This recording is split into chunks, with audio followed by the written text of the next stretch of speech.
Hey guys, what we're going to be looking at in this maths lesson is how we actually interpret a scatter plot and some of the different types of information we can get from it.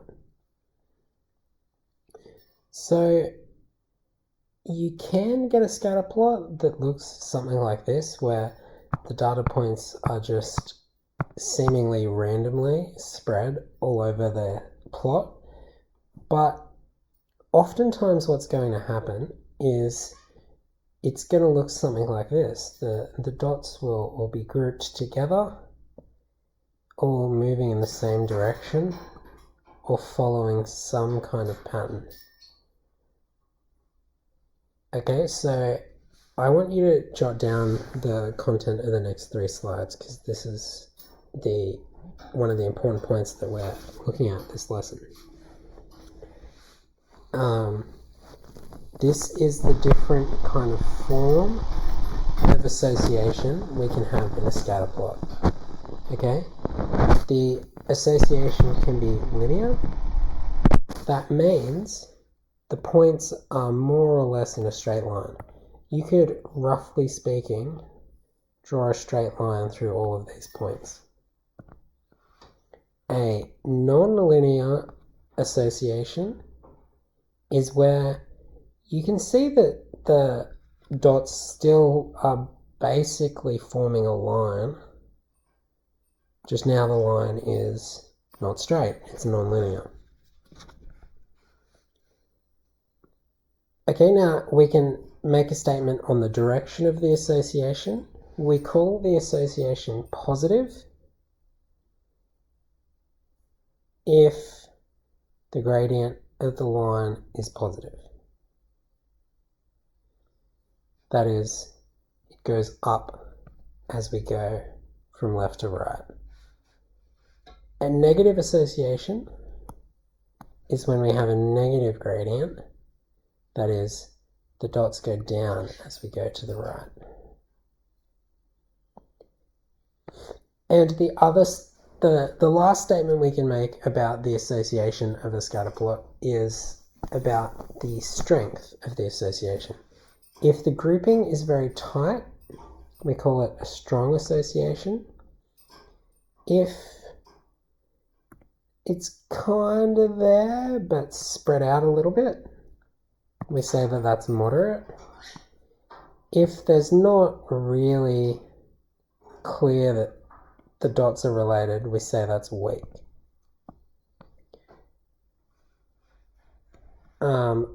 Let's look at an example here.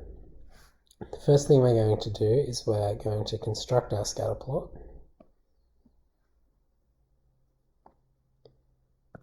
We're going to put the height down the bottom.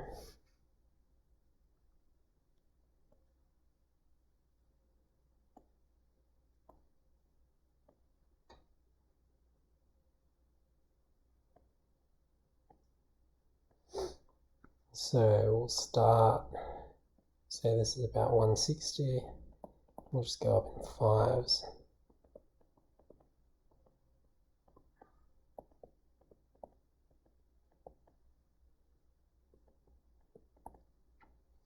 And we'll start at about 50 here maybe and go up by 5s.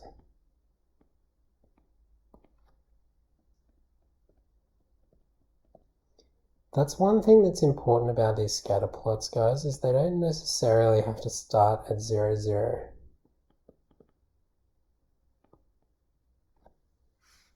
Okay, that's enough. And we can start, well, I'm going to label this axis mass. We should also put the units on here. It's good practice when drawing a graph to put the units in the title. Okay, and now let's start putting some dots in. At 55 kilograms, at 163. At 165 we should be at 60. At 170 we should be at 64. At 165 we're at 66. 175, sorry. At 178, we're at 65. At 180, we're at 70. 182, we're at 71. 186, we're at 74. And at 190, we're at 78. Something like that. So that's part A. The form of this association, is it straight or is it not straight? I think it's pretty straight. The direction of the association is positive because as we move to the right, we're moving up. The strength of the association, I would say that that is a fairly strong association. They're fairly tightly grouped.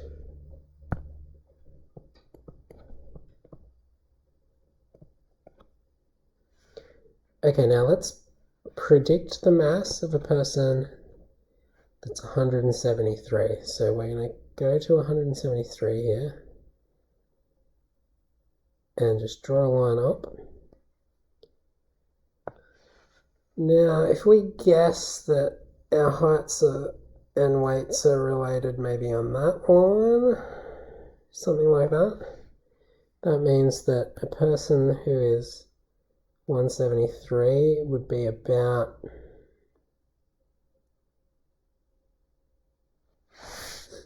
65.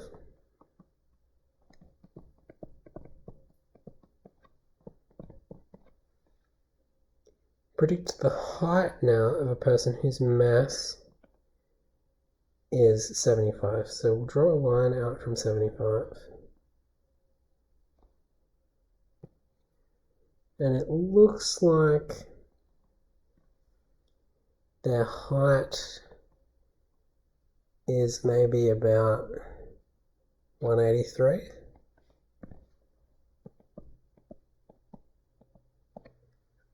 So there you go, guys. That's how we use a scatter plot.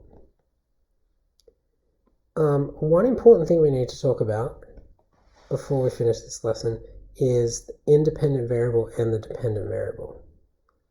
So independent variable is the input.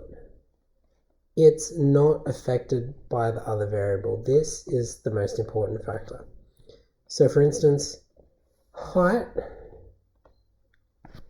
is not controlled at all by your weight.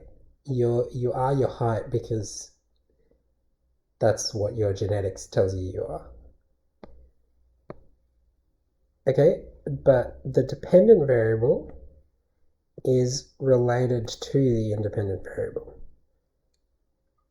Your weight is, generally speaking, related to your height.